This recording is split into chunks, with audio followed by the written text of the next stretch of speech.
of using my newest tech, being a tripod. So, life is a dream. Life is a dream. Do. Life is a dream. Okay, look, I'm going to explain something. I'm going to explain the mind model, okay? So, this is from Bob Proctor and taught to me by Leslie Householder. Okay? Ugly drawing of what is a body. And this is the mind. Okay? We have body, subconscious mind,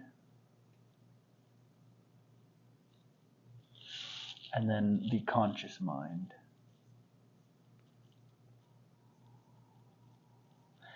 Oh, and then we have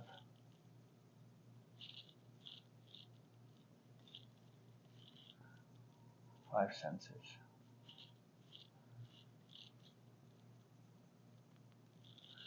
There's got to be five of these bad boys.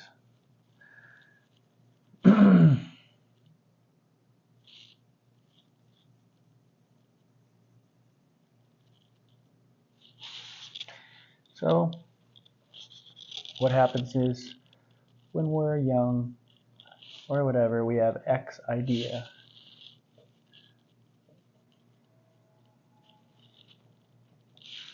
Let's say our parents.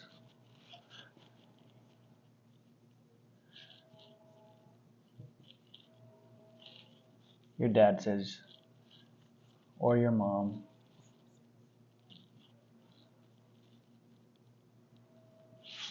you're X.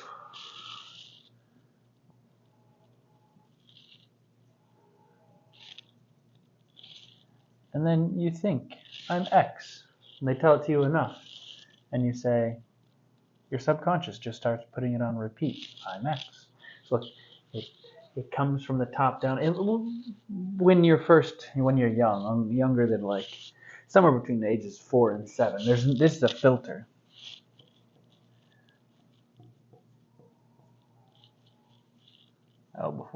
Filter. That's a filter. It doesn't exist when you're young, right? So if someone tells you something, you're a brat. You accept it. I'm a brat.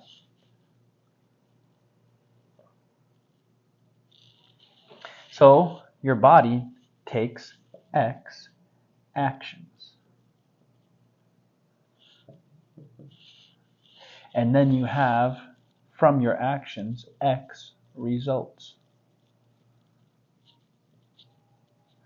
And they come in and reconfirm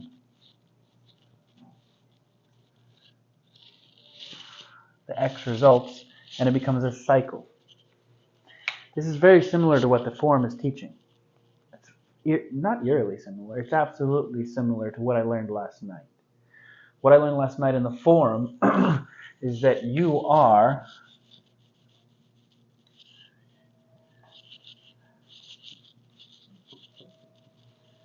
your word. You are your word. We don't realize it. We don't realize just how true that statement is. But there is, the Forum says like there is no such thing as self. You just are your word. And they're not talking about it from a spiritual point of view. I get what they're coming at it from a practical point of view. From a practical point of view, you are your word. Okay? Because, and it doesn't, it's the words that you say that you embody. It's the words that you choose to put into your subconscious, or that are already there and you don't even know it. Put there wherever in the past. You've allowed them to stay there. And so they exist in your body, in that your body lives those thoughts by taking those actions and seeing those results. So for example, I'm shy. this is an example for me. I'm shy. I think about that. When did I become shy? When I was born, was I shy? No, I mean, I cried. First thing when I was born, I was born by C-section, and my mom told me that before they even took me out of her stomach, like they opened her up, and before the doctor lifted me out, the light hit my eyes and I cried. I was shy. I would have just covered myself and hid. But as an infant, I cried like I didn't like it. So I don't believe, there's no way I believe possible that when I was first born I was shy. So at some point someone told me, oh, they saw a behavior. Maybe it was a repeated behavior. And they said, he's shy. Corey, you must be shy. Whatever the behavior was.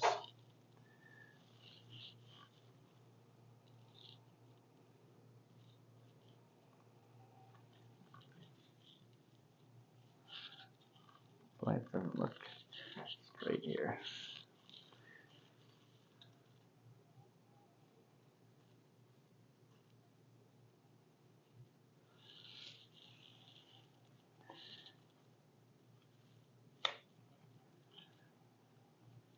I don't know. Play with it later.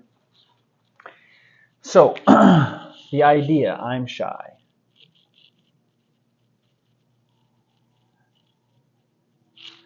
And then I start thinking, as a child, when they first started saying that, I probably didn't know what the word meant. I'm shy. What does that mean? You start trying to interpret. I'm shy, I'm shy, I'm shy. Anyways, I probably heard it enough. And when someone explained it to me, I probably understood, oh, that means I don't like to talk to people. Well, maybe that's true. Maybe I don't like to talk. Anyways, they say I don't like to talk to people, so I don't like to talk to people. And I accepted it. Because this is just historic, all right? I'm historic. I'm shy. And then in my body, I feel shy. I've felt shy many times. And so then throughout my life, I take shy actions.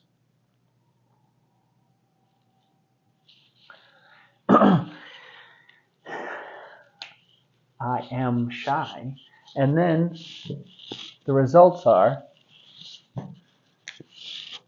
I get shy results. What does that mean? Well, that means people perceive me as shy. No, that's not it. I have no idea how people perceive me. Sometimes people may perceive me as being uppity. Somebody could see me as being rude. So they don't see that's not a given. It's not a given that people see me as shy. The shy results are I'm in a crowd. I didn't talk to anyone. I didn't make eye contact with anyone. That's the result. Like I didn't meet anyone. I took an action. I didn't go to that event because I knew people would be there, and I would be So not going to places where people are, not talking to people. Those are the results, right? And so then here I am, literally today. And how many friends do I have? Man, even my longtime friends, I don't really communicate with them very much. And I think it comes down to this. I call myself shy. Too shy to even talk to old friends. So I have very few people that I communicate with. Literally, very few people I communicate with. Few friends. I don't really call people. And this has persisted my whole life. I'm in this cycle right now. So, the process of changing. It is like, I'm shy. Is that a foregone conclusion? Is that written in stone? No, because the brain, the brain is plastic. Brain plasticity. There's such a thing as brain plasticity. Because all shy is literally it's just a number of neural connections. Probably a number it's probably a really high number of neural connections, but when it comes down to the very core of it, this thought of I'm shy, that word is it's neural connections. Okay? And neural connections, I can change them. So literally, I don't care.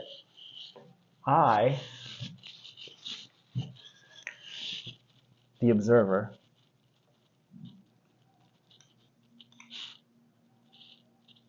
the real me, the level of me that exists outside of my body, some would call it a soul. Outside my body, outside my emotions, outside my intellect, outside the operations of my mind, is just the self, the soul, the intelligence that is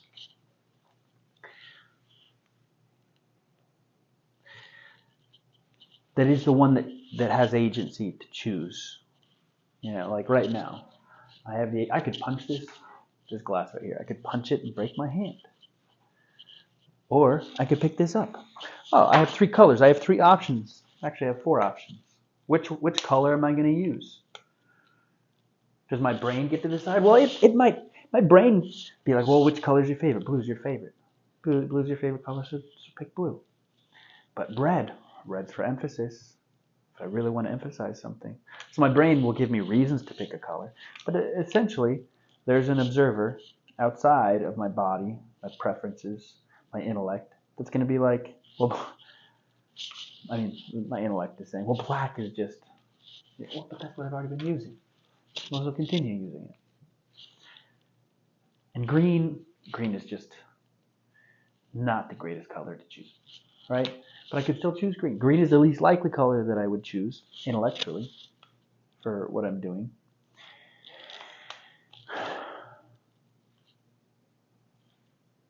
So am I going to choose and go against my intellect and be like, no, just choose green just because you're going to be a contrarian? I'm going to choose black just to be consistent with the past and just be like, well, don't need to make waves. I'm going to choose red to all of a sudden try and emphasize things and bring, emphasis to what I'm going to be drawing on the board, or I'm going to choose blue just because it's my favorite color and I like blue. I'm going to make a choice right now.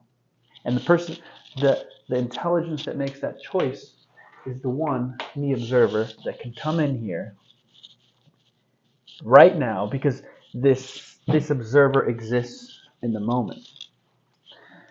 And I'm choosing blue. Myself. I've chosen blue.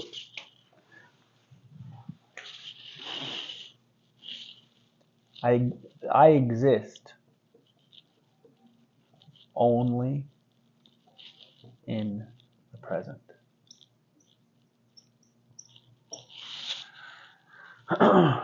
Me. The me that exists. I only exist in the present moment. Okay? It's important. This observer, this me, I can't go to the past and change it. And I can't go to the future. I can think about the past. I can allow my brain to think about the past and think about the future, but I only exist in the present moment. And this present me can say, I am outgoing.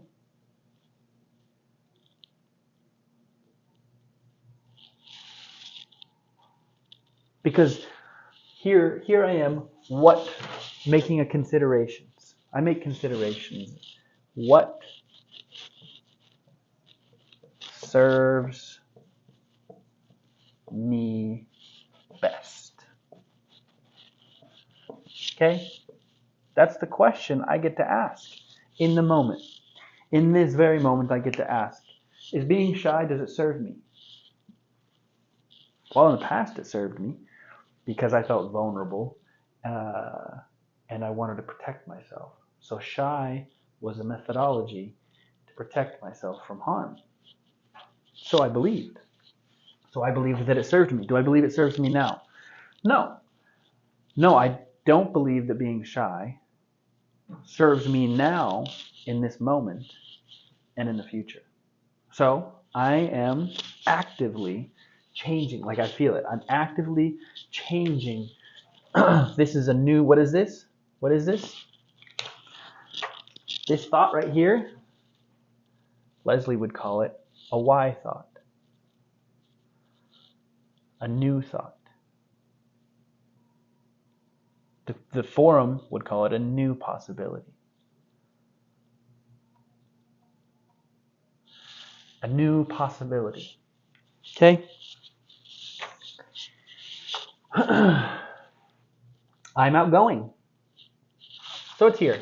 This new why thought. It exists right here. I'm outgoing. Now, what does it take to get that thought through the filter, through the buffer?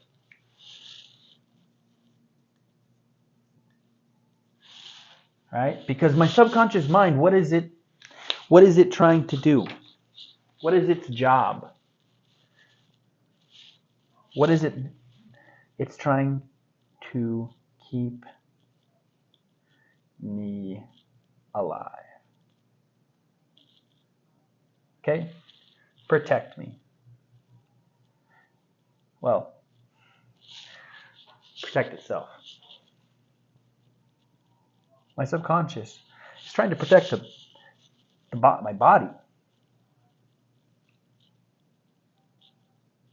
Maybe this is why the Bible in Christianity it teaches that the natural man is an enemy to God, because the subconscious mind is not always in alignment with, holy smokes, the natural man.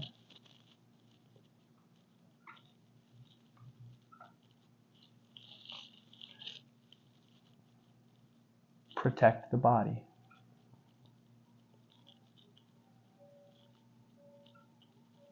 That's its duty, to protect the body. What is the soul, the intelligence?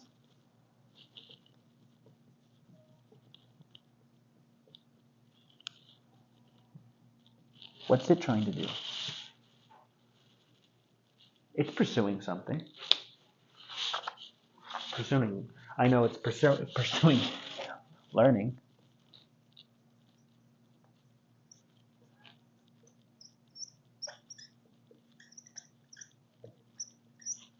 It's pursuing experiences.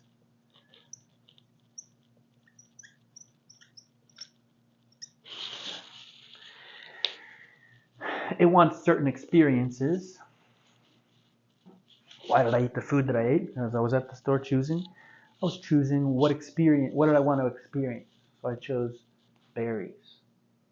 And they were delicious berries, strawberries, blueberries, blackberries. Because I wanted that experience, right? The natural man wanted to eat to preserve the body. But the intellect, because I was walking in the store and I was like, I can buy anything from the store and eat it. I was looking at donuts. It'll feed the body, not perfectly, but it'll give me an experience. So, because when I was born, I've forgotten everything, according to my understanding, as an intelligence. I was ignorant. I don't like being ignorant. I want to know things. I want to understand things. And I want to have experience. Is there anything else to add to that? Because, joy is an experience. Is there anything else that the intelligence wants? So these two things aren't inherently in alignment. Like one of the experiences is joy and love.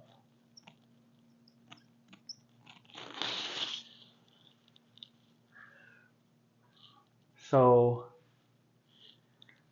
the subconscious mind is often in conflict with the soul. That's the natural man.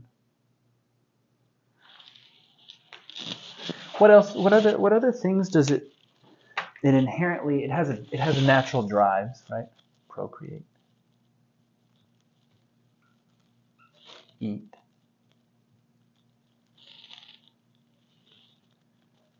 fulfill bodily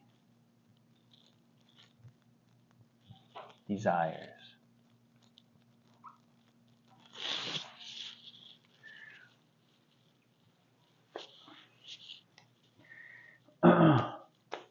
Like the drive to procreate is an experience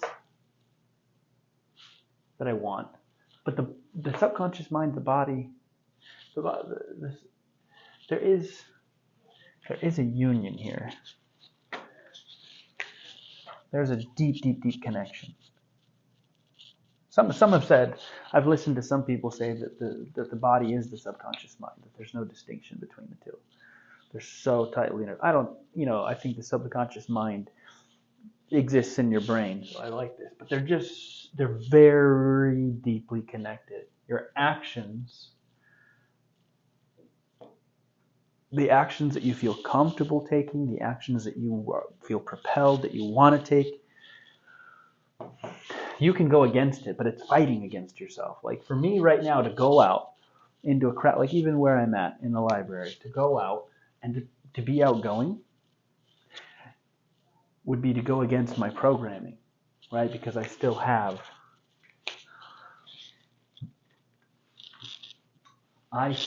X idea. Okay, now this isn't.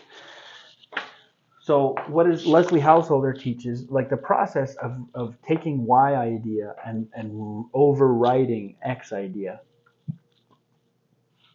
There's a few methods, just for emphasis. This method is repetition,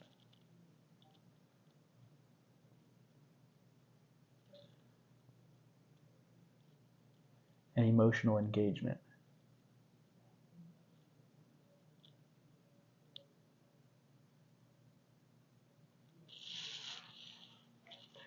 What do I mean by emotional engagement? So like repetition.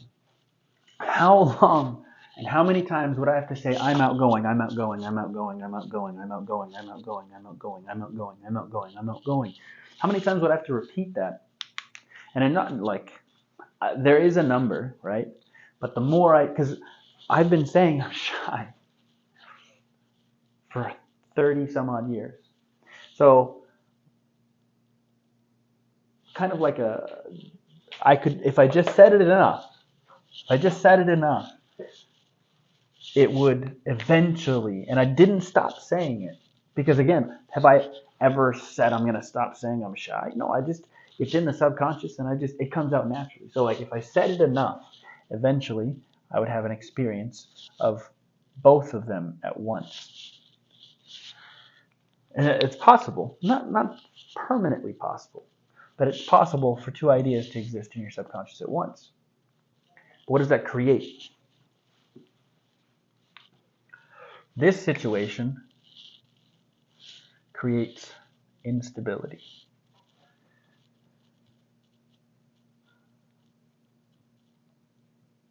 Okay? It creates instability on a physical level because your body can't take two actions. My body can't be shy, take shy actions, and take outgoing actions at the same time. I could do one and the other. I could go like walk up to someone and be like all outgoing and then in 2 seconds change to shy. It'd be inconsistent. And it would drive some, like, imagine doing that. You're talking to someone and then all of a sudden, I think we do that. It would be like totally inconsistent, but it would be a instability. That's just what it would be to take both actions, to be both ways. And our subconscious mind feels insecure. So there would be instability and insecurity.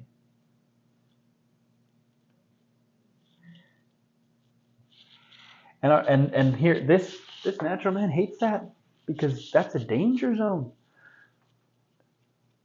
There's danger there because the new idea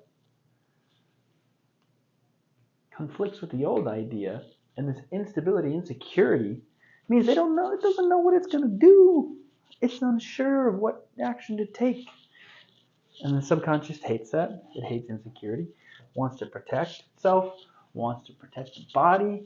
And so you come up against what I think Bob Proctor taught was a terror barrier.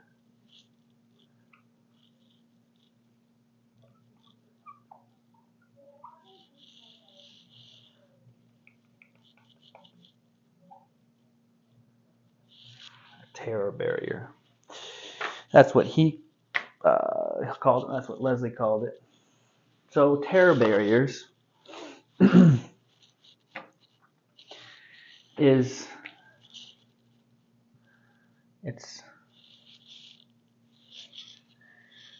when you have X and Y.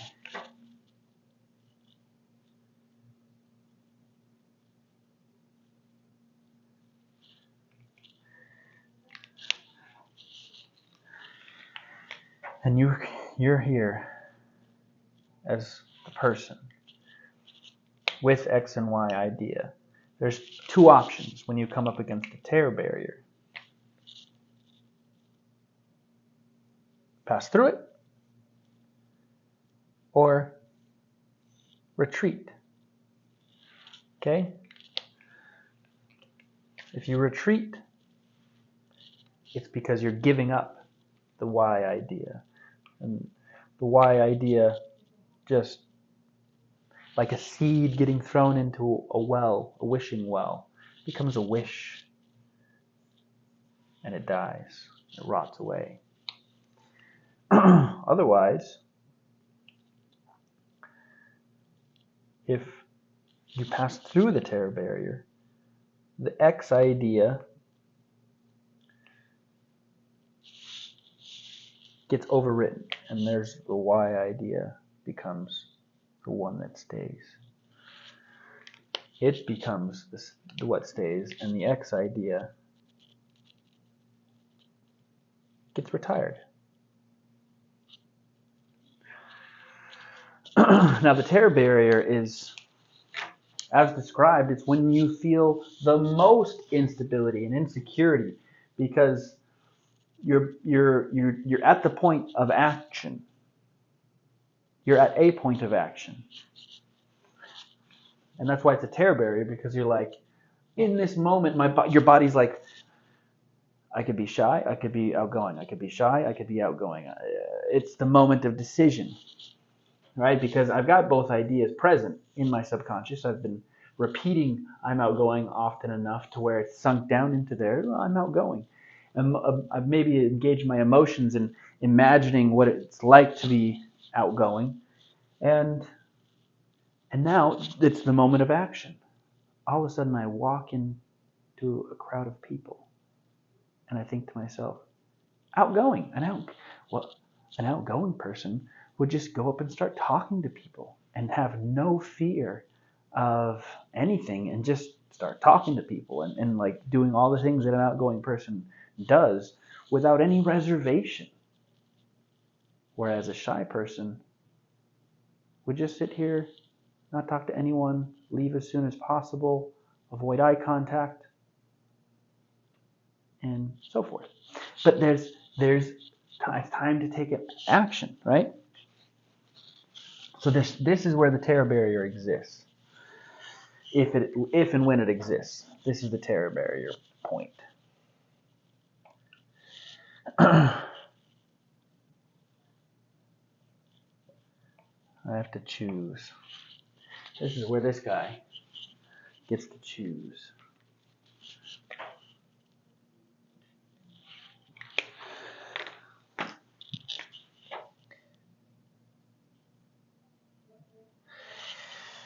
Now, I personally don't think that the terror barrier is something that you pass. I mean, it can be something that you pass. Well, maybe this is my problem.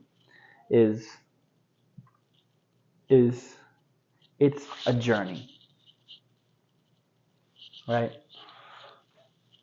Because I am trying to be outgoing. I haven't phrased it. I've used other words like I want to be a leader and so forth. But I do want to be outgoing in that.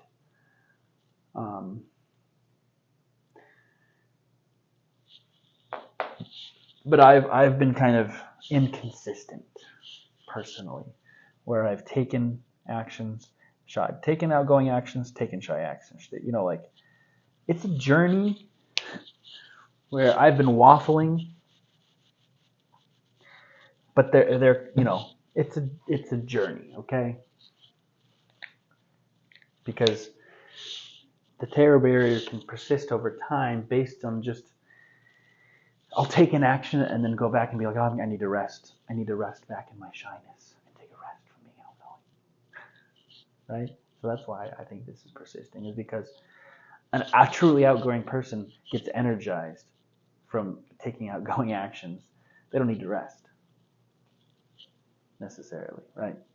Like that's still I need to rest now after being outgoing is just me being like, okay, I'm not really outgoing. I'm just pretending. Now it's, you know, like, so it's a journey. It's a journey. There's multiple terror barriers, multiple layers of it. It's like facing Goliath again and again and again until I've truly conquered Goliath. So, is there anything else to say about this? And here's the thing. As soon as I take a Y action, as soon as I take outgoing actions, I'll get outgoing results. Because that's just the nature of it. Like if I'm in a crowd and I start talking to people in an outgoing manner, I've done that in my life before, and the results were unique. They were distinct because they were different from the X results of my life.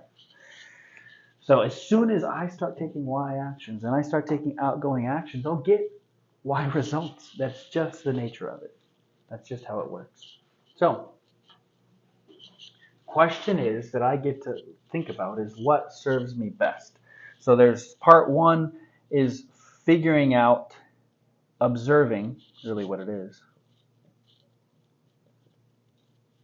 What is so? As the form puts it, it's my context. It's what is the context I bring to the world from my subconscious. For example, I don't like to impose. I don't like to feel like I'm burdening somebody else with my presence. I don't like to burden somebody by taking their time. Like I have this context of like me taking other people's time and talking to them as a burden. That's a real context that I believe, well, I have in my subconscious. And so it is in conflict with my desire to be a leader, to be outgoing, and to have a positive influence in the world. So step one is to observe my context and to acknowledge it. Like, where does a lot of my shyness come from? As a child, I was the youngest of 4 boys, and I got beat up a lot. And I learned that it was this, like for me, how I handled the dangers of older brothers who were always looking to find, when they were bored, they were looking for something to do, and it was either tease me, beat me up, like that was a real option for them. And so I learned to hide, to be shy, to avoid them, to avoid conflict, to avoid danger, to avoid being ridiculed and made fun of. And so it served a purpose, my shyness. It served its purpose, but it doesn't serve me now. Okay? So that's why I have to observe my context. Do they serve me now? And the answer is no. At least the shy one, it doesn't. Be present to it. Be present to it. That's kind of a degree of honesty.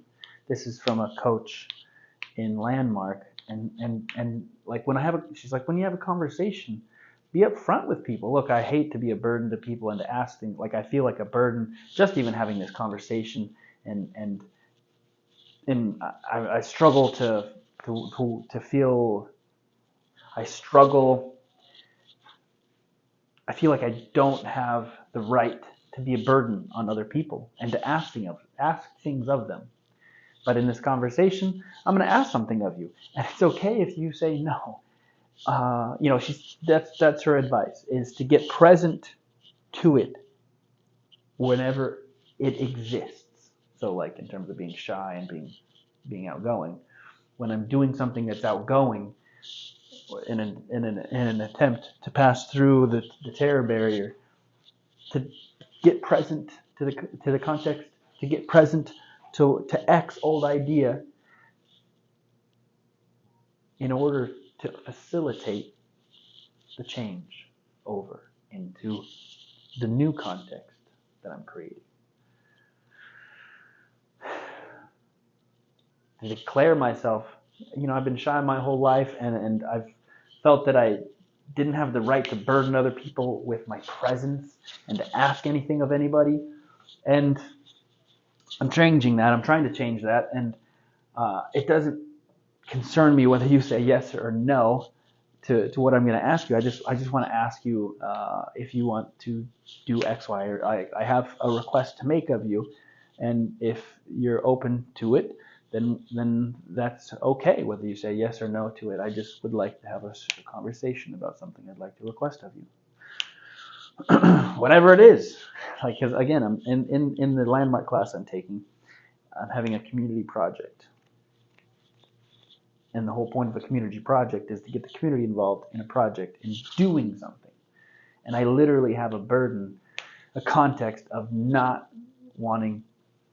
feeling worthy to be a burden on others, to place burdens on others. So, and that's something that I'm actively trying to change. So, what would replace that?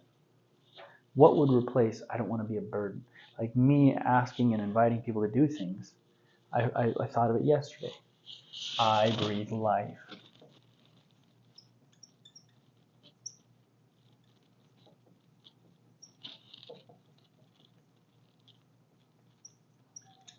Who I am is the possibility of breathing life into others. I breathe life into others. That would be a contradictory idea to I am a burden on others. Therefore, like that's kind of like me not wanting to burden others is feeling like me and my invitation to asking them to do for anything is a burden because I asked it and because I'm a burden. No. I'm no longer a burden. So that's an X idea so what is my context? Is I'm a burden. Therefore, I don't want to impose myself upon others in any way whatsoever because I'm a burden. No. I'm a blessing.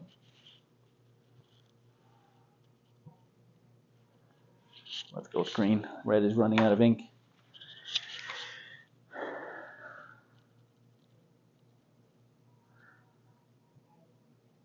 I'm a blessing, and I breathe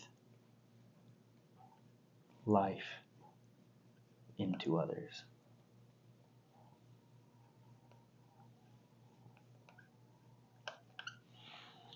I breathe life into others.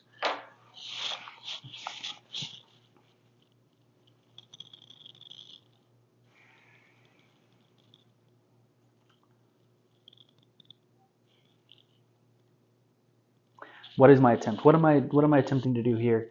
I am attempting to put myself in the world of enrollment right now. I tried it yesterday in the video I uploaded, and now I'm doing it today. So here's the world of possibilities. I have lived as a burden.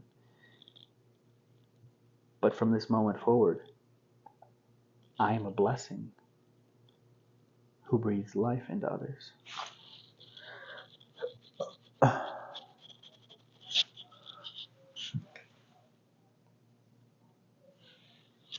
I am leadership unleashed.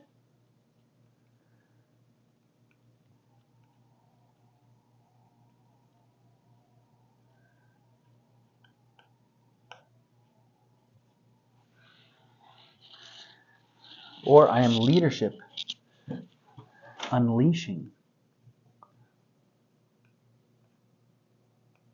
the power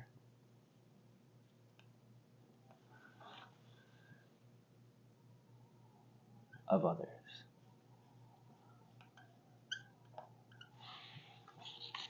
I'm leadership unleashing the power of others. Guess what am I attempting to do in this whole process? I'm attempting to unleash my power. Therefore, seeing the power of just me unleashing my power, I want to turn around and I want to be a blessing, breathing life into others, and in doing so, I'm leadership unleashing the power of others. These two statements.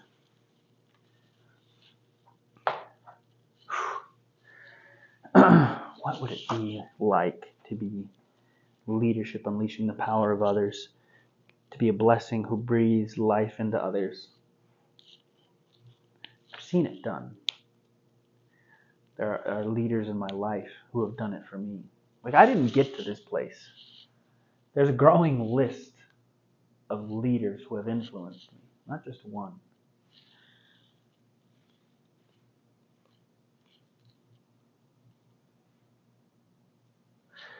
It's a growing list. Like Lauren, Chris, Matt, Becca, Robbie Palmer.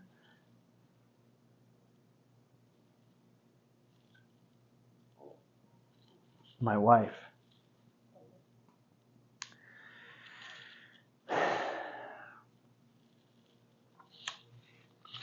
Rob.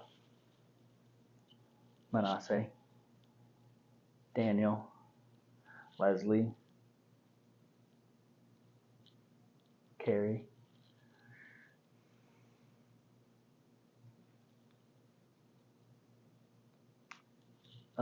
David something. Can't remember his name. Forum leaders. And economy. Denise. Economy. Okay. And the list is, and then there's those are the people that I've had physical contact with. Then there's those intellectually who I've just observed and read their books, and then there's the angels and God who have operated in my heart, led me along this path. So I'm a blessing who breathes life into others. I'm leadership unleashing the power of others. Man, I love that. That's a world of possibilities. That's a world I could get excited about. I'm outgoing so that I can bless more people and breathe more life. Like, I'm outgoing so that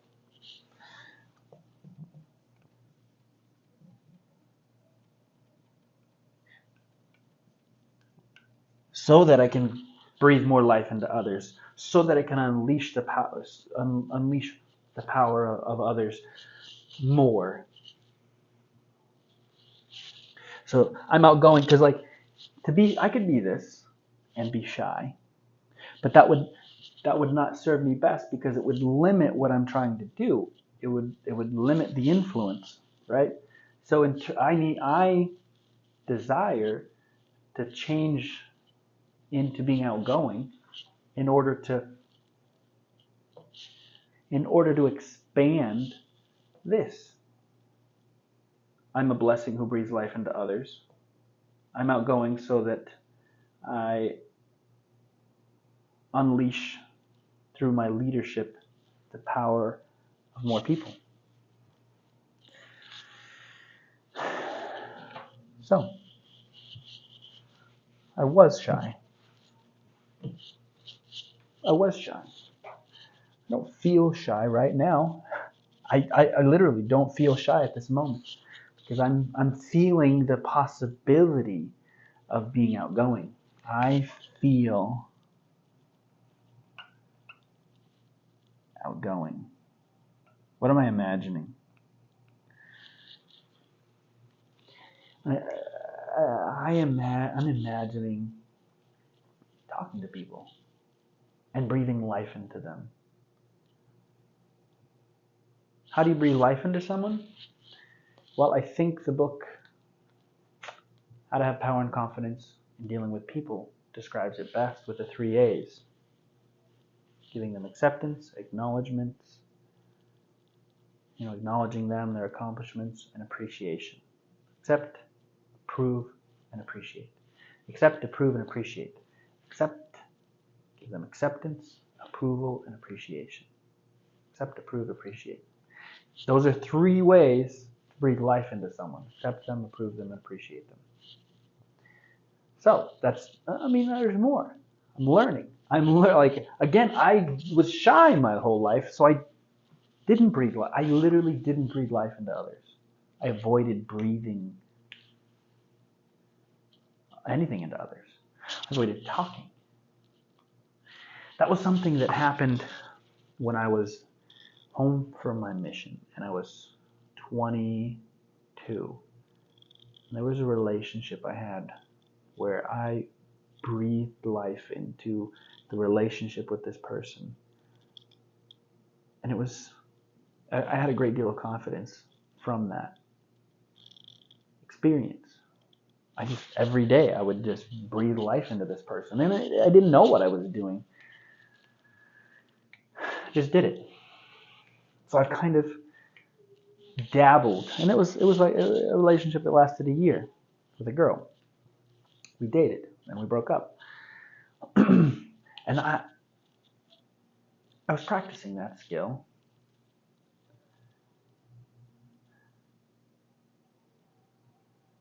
And then I stopped practicing that skill.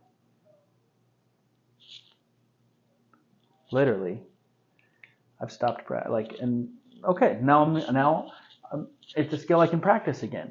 It's my mind knows how to do it.